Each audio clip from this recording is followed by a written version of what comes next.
Q the Wolf here, and welcome back to the Wolf Informations Lab. Today what we're going to do is we're going to take that helmet of ours and we're going to reinforce and put some backing plates on those holes. In our last video, we assembled the helmet itself. We dry fitted, then we ended up gluing the parts together into a rather sturdy helmet, but like everything, let's not chance it and let's actually bulk up this helmet a little bit. We're not going to make it too heavy because this is a cosplay helmet. It's not going to be out there on an airsoft field racking up pellets to the noggin. So let's hop into it. Now, let's look at this underside. Let's see where the gaps are the worst. Definitely at this back here where my Creality Ender 3 decided to cut a couple corners here and here. That's going to need backing plates, and right here especially. This isn't big enough. It's going to have to get trimmed a little bit. See, I missed that corner when I was assembling. This big gap is going to need a lot of E6000 behind it, just to kind of make sure that it stays put. Also, when you're gluing something, sometimes as it dries, it'll warp, and unfortunately that's what happened right here. That's going to cause a little bit of discrepancy.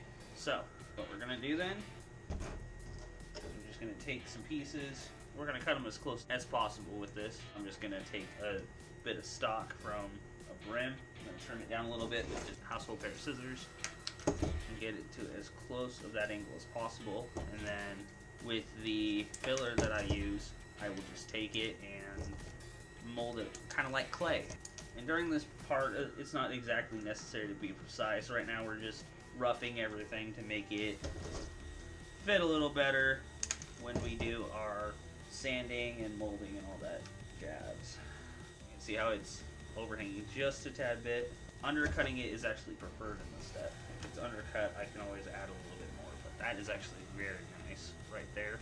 And then I just add putty on top of that until it's smoothed out. You would have never known the difference.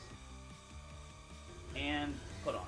See, just like that. And once we add the filler and sand it, you would never be able to tell that it wasn't there. Let's put some backing on down here. Let's just trim it down just a little bit more, just to fit it in between those two notches. See how we got two notches just here and here? So I'll show you guys once I get that going in. It's not gonna sit well down in here like that, so I'm gonna go with a different approach. I'm gonna put the piece in and then I'm gonna layer glue around it. This is like what they do when they're welding. You can actually buy plastic welding kits to do this step, but it's not necessary, and until you get really good at it, you're going to end up burning more projects than you're going to end up making. It's glued in there now. Shouldn't be able to see through it. The most difficult part of today is going to be this back here, because those holes are relatively big. I'm just going to cut a couple triangles out of here. Please don't fall off.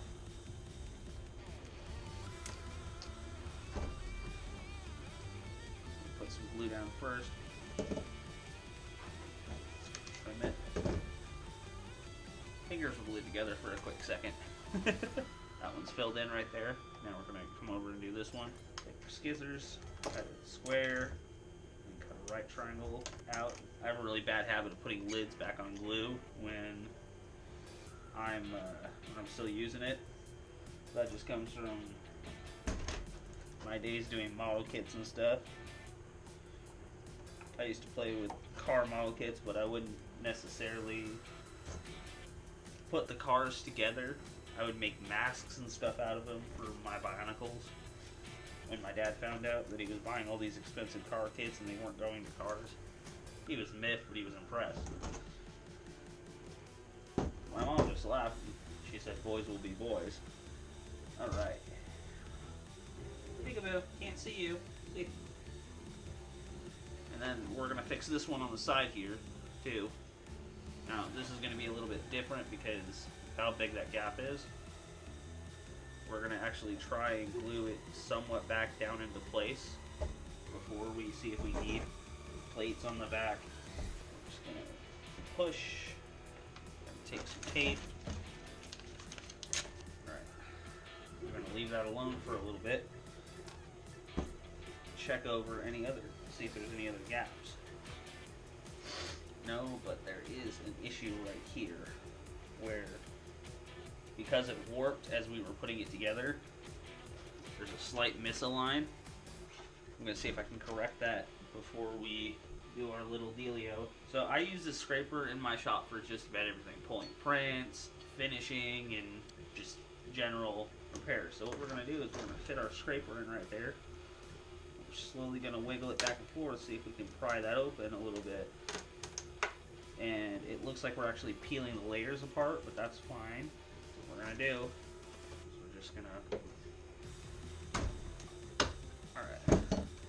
As you can see, we did not get the original part down, but we did crack it a little bit. But that's fine because we're going to have filler in there. So what we're going to do is we're going to pull those pieces out. If we can. Line it up a little bit more.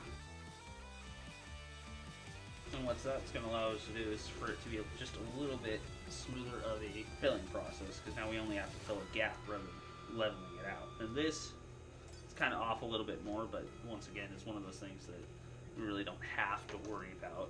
Always keep more than one knife around, because you never know where your knives are going to disappear. So it's just a little uphill misalignment right here. We're just going to trim it just a tad bit, just to make when we fill in the next video, make it a little bit easier. I'm going to do the same thing on this side a little bit, just trim it down just a tad, and you really won't notice the discrepancy once it's painted. Sometimes you have to a different knife too. Unfortunately, I can't find my razor knife, but I do have the razors themselves. Be really careful if you're ever going to use these like this. What I'm saying is don't do this at home, or if you do it at home, be very careful. And I said not to do it at home. Just going to run your blade over these. Just make it easier for everything to line up just a tad bit. We're going to leave this crest alone, because this crest is a defining feature, and if you mess that up, you're going to have to rebuild it from scratch. So we're going to leave this crest here, but this right here we're going to try and smooth out and line up just a little bit more. The entire point is just to kind of get it to where you'll be the only one to notice the flaws. Any Halo fan that sees it is going to be like, oh, that's so cool. They're not going to nitpick everything. That's what I like about the community. Even if you do mess up, even if you don't have something exactly perfect, most people are not going to nitpick you on it. They're going to ask you, oh, how long did you take on that? How good, you know, was it hard to do this? Was it hard to do that? Some people may even inquire you to build stuff for them, which is why I started doing this. As my, well, this is my dream, to build this kind of stuff for people and to share it with the world through YouTube. I'm going to fix those little notches that I shared with you guys in the last video around the front. I'm going to run my fingers over, see where it needs to meet up. I'm just going to trim those down. We're doing all this before we reinforce it, just so that way when we do end up reinforcing it, it's not going to be super hard or super sticky to do. And I just noticed up at the top here, there's a couple misaligned notches as well. So we're just going to go in here, we're going to just razor it real quick. Alright. And I think we are ready to start adding our backer. Now, you're not going to coat the entire inside of the helmet with this. You're just going to go over the seams like, well, like a hot glue gun. But you're going to use this, which is much more permanent, and it does dry up firmer than hot glue. It's E6000. You can get it pretty much anywhere. It's normally used for glassware and stuff like that to repair it. You're going to go about ½ an inch up from the bottom, and then you're just going to go all around the inside. So squeeze. This will just kind of help the filler from oozing into the helmet. More stuff to clean up. Some people will go through and they will fiberglass and resin their helmets, but that's more for people that are going to play airsoft or other competitive sports with these helmets. Mine aren't for that yet. I may make a couple variants for people if they're willing to spend a little bit more, and I will learn resin and all that jazz. Gotta let the stuff dry off a little bit before you pull it off, otherwise it'll just stick to everything. Ooh, no, get off my hand. Get off my hand. No. Oh, that's gonna be fun to pull off. Everything is pretty well bonded over every seam of this helmet. And there's the reinforcement step. This seam came out a lot better than what it was earlier. There's still a little notch right here, but that's fine. We're going to fix that later. I'm going to leave this helmet upside down in case there's any more drips, just so it acts like a bucket. Catches all the drips. Doesn't ruin our workstation. See, it's already starting to dry, so it's already getting rubbery. And that's what you want to avoid when you're putting stuff together. You don't need rubber. Well, that's that for this video. Thanks for coming in and stopping by the Wolf Informations Lab. Remember, if you can think it, you can tink it. Have a nice day, guys.